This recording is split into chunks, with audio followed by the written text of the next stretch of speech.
Police headquarter के नाक के नीचे, तो ये तो सोचने वाली विषय है। और जो मर गया वो तो आ नहीं सकता, और ऐसी घटनाएं रोज बिहार में हो रही है। आखिर क्या मांग करें लोग सरकार से, क्या उम्मीद करें? इस सरकार को, मुख्यमंत्री को खुद ही बताना चाहिए। और मुख्यमंत्री, उप मुख्यमंत्री और पूरी सरकार ये संकल्प ले कि सब कुछ छोड़ करके, जैसे कोविड से लड़ रहे हैं वैसे अपराधियों से नहीं लड़ सकते। और रुपेश की जो हत्या हुई है वो तो आप करें सरकार के वहीं 2 किलोमीटर पर सीएम हाउस है, गवर्नर हाउस है, 1 किलोमीटर पर पुलिस हेडक्वार्टर है। वहां अपराधी इस तरह का तांडव कर सकते हैं। पटना में दिन दहाड़े मर्डर हो रहा है। तो इस सरकार के लिए सोचने का चिंतनीय विषय है। कोई मांग करे या नहीं करे, सरकार खुद इस पर सोचना चाहिए सरकार को। नमस्कार, न्यूज़ फॉर नेशन देख रहे हैं आप। मैं हूं आपके साथ धीरज सिंह। पिछले दिनों जो इंडिगो के स्टेट हेड रुपेश कुमार की जिस तरह से हत्या कर दी गई, उससे जो बिहार के कानून व्यवस्था पर सवाल उठने लगा है। हमारे साथ बात करने के लिए एलजेपी नेता व पूर्व विधायक रामेश्वर चौरसिया जी हैं। सर, किस तरह देखते हैं जो ये सरेआम गोली मार दी जाती है और बिहार सरकार अभी भी दावा कर रही है कि सुशासन की सरकार है? देखिए, नई नई सरकार बननी है, कानून व्यवस्था पर आप सवाल उठाएं, अपोजिशन उठाएं, जनता उठाए, ये बड़ी बात नहीं है। मैं तो मांग कर रहा हूं और मैं ये विचार कर रहा हूं कि आखिर उस प्रदेश में मुख्यमंत्री जिनका एक्सपीरियंस है 15 साल का, 2 डिप्टी सीएम, पूरी मंत्रिमंडल, आखिर ये सोचने पर मजबूर नहीं है कि बिहार को कहां से कहां हम ले जा रहे हैं। बिहार में जो अपराध बढ़ रहा है, जिसकी कोई लिमिट नहीं है, आगे दिख नहीं रहा है कि अपराध समाप्त होगा भी कि नहीं होगा। इस सरकार आने के बाद मुख्यमंत्री जाकर के पुलिस हेडक्वार्टर में बैठकें करें और अपराध चरम पर बढ़े, तो ये तो मुख्यमंत्री और उप मुख्यमंत्रियों को और पूरी सरकार को सोचने का विषय है। दूसरा मांग करे नहीं करे अलग विषय है। उनको सोचने का विषय है कि क्या बिहार की जनता इसीलिए इनको चुनकर के लाई थी। जहां तक रुपेश का सवाल है, रुपेश हम लोगों के छोटे भाई की तरह था, और चाहे वो मुख्यमंत्री हो, चाहे कोई भी नेता हो, कोई एयरपोर्ट पर जाए, इतने अच्छे व्यवहार कुशल व्यक्ति था कि सब उससे खुश रहते थे, सबकी मदद करता था, और इतना मृदुभाषी था कि मुझे पता ही नहीं कि किसी से झगड़ा भी होता होगा उसका। वैसे व्यक्ति की अगर हत्या हो जाए पुलिस हेडक्वार्टर के नाक के नीचे, तो ये तो सोचने वाली विषय है। और जो मर गया वो तो आ नहीं सकता, और ऐसी घटनाएं रोज बिहार में हो रही है। आखिर क्या मांग करें लोग सरकार से, क्या उम्मीद करें? इस सरकार को, मुख्यमंत्री को खुद ही बताना चाहिए। हम क्रिटिसाइज करें नहीं करें अलग विषय है, उनको खुद आगे आके बिहार की जनता को संबोधित करना चाहिए कि क्या अब वो इस लायक नहीं है क्या कि बिहार चला सके। ये सोचने पर मजबूर करता है मुख्यमंत्री को। ये हमारा विषय नहीं है, जनता का विषय नहीं है।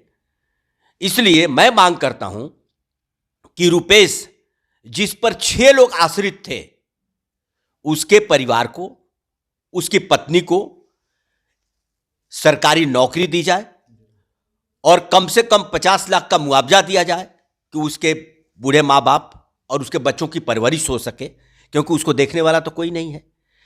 और मुख्यमंत्री, उप मुख्यमंत्री और पूरी सरकार ये संकल्प ले कि सब कुछ छोड़ करके, जैसे कोविड से लड़ रहे हैं वैसे अपराधियों से नहीं लड़ सकते।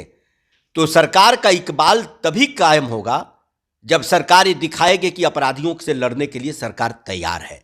नहीं तो ऐसा लग रहा है, लोग कह रहे हैं कि अपराधी सरकार चला रहा है। लोग कहे या नहीं कहे, ये तो दिख रहा है कि पुलिस के नाक के नीचे मर्डर करके अपराधी निकल जाता है, उसका कहीं सुराग नहीं मिलता। इसका मतलब यह है कि अपराधियों के मन से सरकार का और पुलिस प्रशासन का खौफ समाप्त हो चुका है। इस पर खुद सरकार को विचार करना चाहिए। रुपेश कुमार कोई आम आदमी नहीं थे, इंडिगो के स्टेट हेड थे। जब उनके साथ ये व्यवहार हो सकता है और सरेआम शाम को गोली मार दी जा रही है, तो आए दिन जो घटना हो रही है उसके बाद भी लगता है कि सुशासन की जो सरकार लगातार दावा कर रहे हैं वो अभी बची हुई है। देखिए, आदमी कितना बड़ा हो कितना छोटा हो इससे नहीं कंपेयर कर सकते। जान तो एक ही होती है। आखिर वो घर के पूरे लोग उस पर आश्रित है। गरीब भी मरता है, एक मजदूर भी मरता है, तो उस पर भी लोग आश्रित होते हैं। तो सरकार को इसको गंभीरता से लेना चाहिए। और रुपेश की जो हत्या हुई है वो तो आप करें सरकार के वहीं 2 किलोमीटर पर सीएम हाउस है, गवर्नर हाउस है, 1 किलोमीटर पर पुलिस हेडक्वार्टर है। वहां अपराधी इस तरह का तांडव कर सकते हैं। पटना में दिन दहाड़े मर्डर हो रहा है। तो इस सरकार के लिए सोचने का चिंतनीय विषय है। कोई मांग करे या नहीं करे, सरकार खुद इस पर सोचना चाहिए सरकार को। विपक्ष की ओर से लगातार कहा जा रहा है कि जो महाजंगल राज का पहले दावा किया जा रहा था वो महाजंगल राज अब आने लगा है।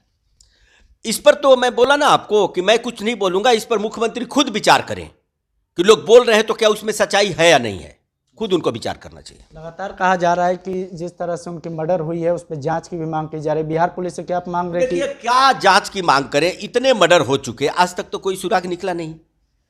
आपको मालूम है दिन दहाड़े 10 करोड़ का सोना लूट लिया गया 10 बजे दिन में, आज तक तो 1 ग्राम सोना पकड़ नहीं पाई पुलिस। और रोज पुलिस दावे करती है कि मामले को सुलझा रहे हैं, कहां सुलझा रहे हैं। इसीलिए मैं कह रहा हूं कि तंत्र कहां चला गया, इनका इंटेलिजेंस कहां चला गया, पुलिस कहां चली गई, सरकार का रुतबा कहां चला गया, पुलिस का इकबाल कहां चला गया, ये बात समझ के परे है। इसीलिए सरकार को सोचने पर ही मजबूर करता है कि हाँ, वो सरकार में अब रहने लायक है या नहीं है। विपक्ष की ओर से सीबीआई जांच की भी मांग की जा रही है, क्योंकि जिस तरह से बिहार पुलिस की पिछले दिनों साख सबके सामने आई है, उससे सीबीआई जांच की मांग की जा रही है। देखिए, सीबीआई जांच की मांग करे, जो भी कह रहे, उस लड़के को न्याय मिलना चाहिए। अब तो सीबीआई जांच पर किसको भरोसा है, कौन सा केस सीबीआई निपटा पाती है। मैंने तो आज तक नहीं देखा कि एक भी केस को सीबीआई सही ढंग से किसी कंक्लूजन तक पहुंचाई हो। इसीलिए जो मर गया वो तो लौटेगा नहीं। इसलिए मैंने आपसे मांग किया, दोबारा मांग करता हूं कि 50 लाख का मुआवजा सरकार दे और उसकी पत्नी को नौकरी दे। तब सरकार का कुछ विश्वास बढ़ेगा जनता में और सरकार भी सचेत हो, क्योंकि बिहार के ही लिए नहीं, पूरे देश के लिए एक खतरनाक ट्रेंड बिहार में शुरू हुआ है। फिर कोई विश्वास नहीं करेगा किसी सरकारों पे और किसी मुख्यमंत्री पे। चलिए, हमसे बात करने के लिए धन्यवाद। तो ये थे रामेश्वर चौरसिया जी, जिनका साफ तौर पर कहना है कि जो रुपेश का सरेआम हत्या कर दी गई, उनके पीछे जो उनके परिवार छूट गए हैं उनके लिए कम से कम 50 लाख का मुआवजा और एक सरकारी नौकरी देने का मांग की जाए। फिलहाल इस वीडियो पर आपकी क्या राय है, ये हमें कमेंट बॉक्स में बताएं।